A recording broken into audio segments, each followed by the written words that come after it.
नमस्कार मेरे प्यारे साथियों, आप सभी का हमारे YouTube चैनल में एक बार फिर से स्वागत है। और आज हम इस वीडियो में बात करने वाले हैं सरलीकरण के क्वेश्चन के बारे में।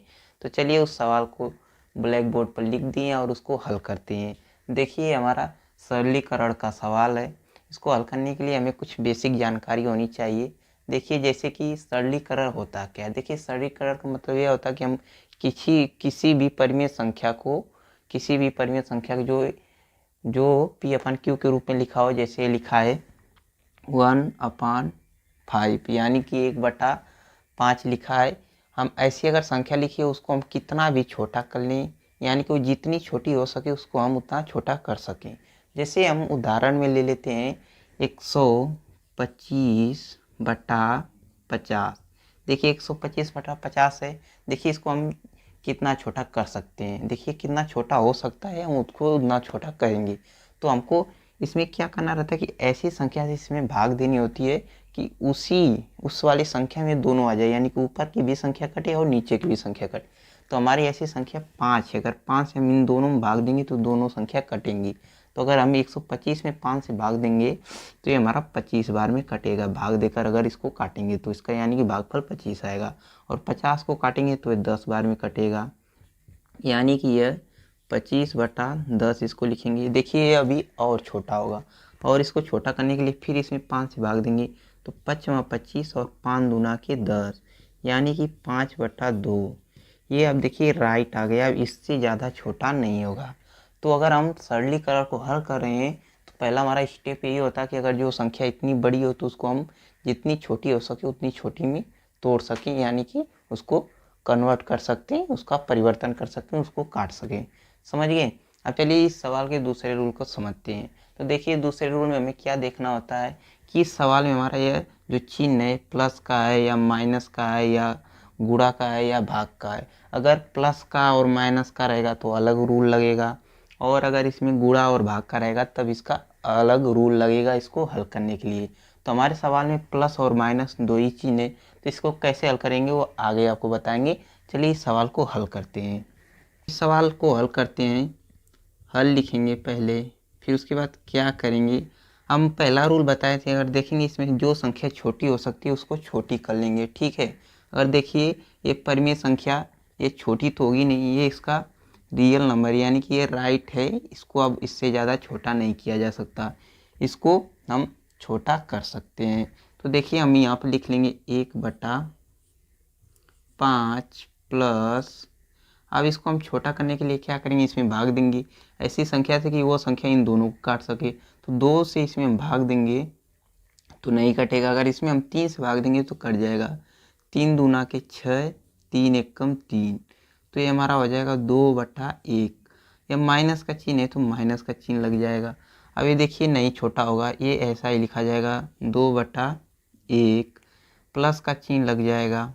फिर ये देखिए छोटा होगा तो 2 से इसमें भाग देंगे तो ये दोनों संख्या कट जाएंगी। तो 2 दूना के 4, 2 3 6, 2 चौको 8, 4 बार में कटेगा और ये 1 बार में, यानी कि हो जाएगा हमारा 4/1। और ये देखिए ये भी कटेगा 3 से। 3 एकम 3, 3 पच्चे 15, यानी कि 1/5, और इसका चिन्ह ये लग जाएगा प्लस का। तो देखिए हम इसको इतना छोटा कर लिए।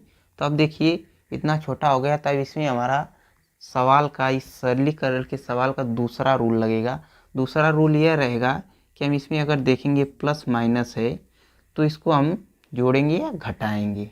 समझ गए। तो देखेंगे, अगर देखिए आप कैसे भी सवाल में अगर ऐसा सवाल मिल जाए आपको प्लस और दूर पर कहीं माइनस हो तो आपस में घटते हैं। अगर यानी कि प्लस माइनस अगर इसका गुणा कराएंगे तो ये माइनस का चिन्ह मिलेगा, यानी कि ये दोनों घट जाएंगे। तो ये कट जाएंगे तो इसको हम अगर सेम नंबर रहेगा तो इसको काट लेंगे। तो देखिए यहाँ पर हमारा प्लस है माइनस है तो प्लस माइनस माइनस ही होगा, तो इसको हम काट लेंगे कि ये दोनों नंबर सेम है तो यह इससे कट जाएगा।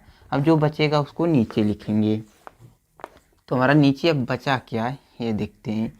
तो हमारा 1/5 बचा, तो 1/5 लिखेंगे प्लस, और इतना संख्या तो कट गई है तो ये प्लस और माइनस ख़त्म होंगे।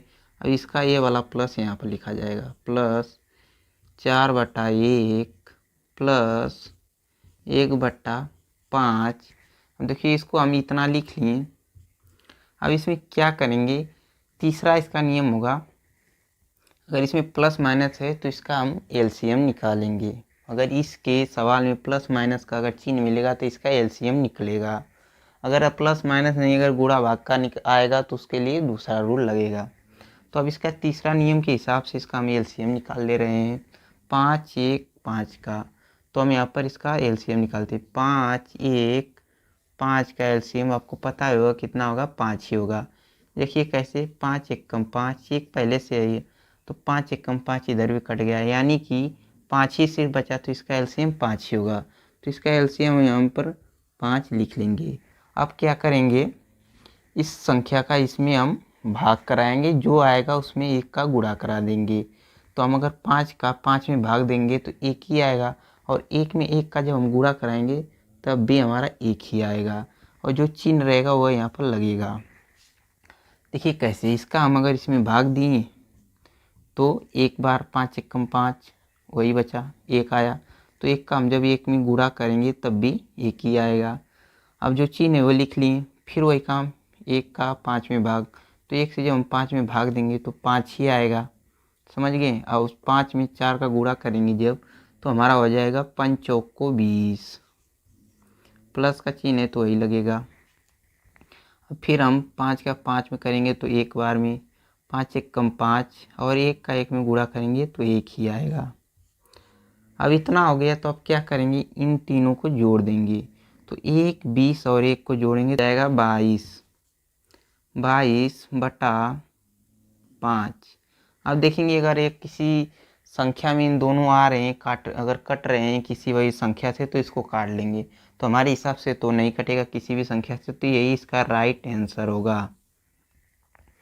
तो हम इस प्रकार से सरलीकरण को हल करेंगे, इसका पूरा नियम लगाकर। जितने भी नियम है उस नियम को इसमें लगाएंगे, उसी प्रकार से इसको हल करेंगे। इसका आंसर आएगा 22/5। तो ये उम्मीद करता हूँ कि यह सवाल आपको अच्छे से समझ में आ गया होगा। अगर आपको यह सवाल अच्छे से समझ में आ गया होगा तो हमारी वीडियो को लाइक करें और हमारे चैनल को सब्सक्राइब करें। धन्यवाद।